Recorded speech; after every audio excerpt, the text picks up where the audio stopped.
Good day guys, welcome sa isa na naman nating video. And for today's video ay meron tayong follow up kung kumusta na ba yung ating ROXB grid-tied microinverter. Pero bago ang lahat ay shout out muna natin guys si Sir Leon's D Tour.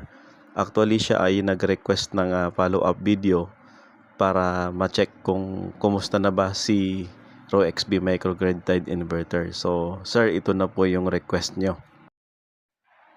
At sa mga viewers din natin guys na nagtatanong, so para sa inyo din po ito. So nabili natin guys itong inverter na to last May 2025. So after 1 year of usage ay wala naman tayong napansin na kakaiba at performing pa naman siya ng maayos.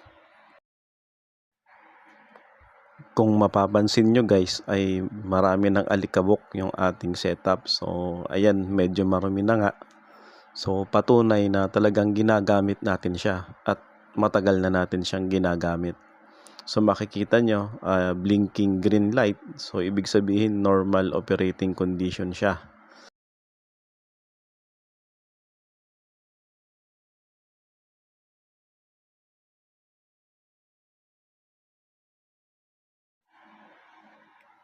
At sa ngayon pala guys ay gumagamit tayo ng step down back converter.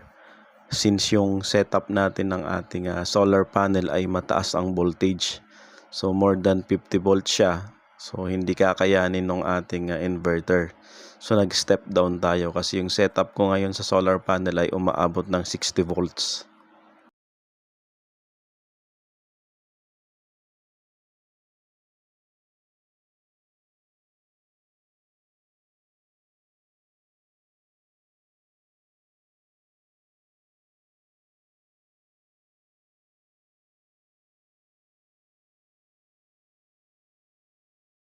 So ito na nga guys yung solar panels natin. So same pa rin naman yan.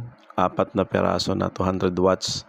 So total of it 800 watts. Ganun pa rin naman. So nagbago lang tayo ng konti ng connection kasi yung dalawa dyan ay naka-parallel and then isiniris natin siya doon sa remaining na dalawa. Kaya nakakakuha tayo ng 60 volts.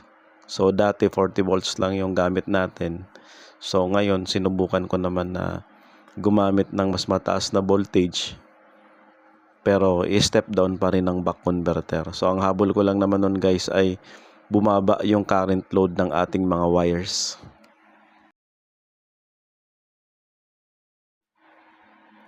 At dahil may issue din ngayon guys yung paglalagay ng solar panel sa mga bubong kasi unsafe daw.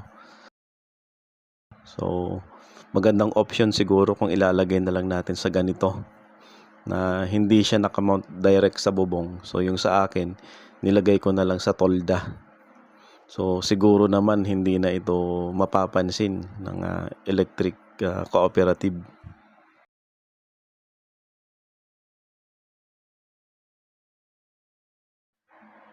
So ayan guys, balik tayo sa ating setup. Kung mapapansin nyo, mababa lang naman yung wattage na pinoproduce niya. So hindi ibig sabihin mahina yung inverter natin. So ito naman kasi ay nagbibigay lang siya kung ano yung dinidemand ng ating system or ng consumption ng ating bahay or load.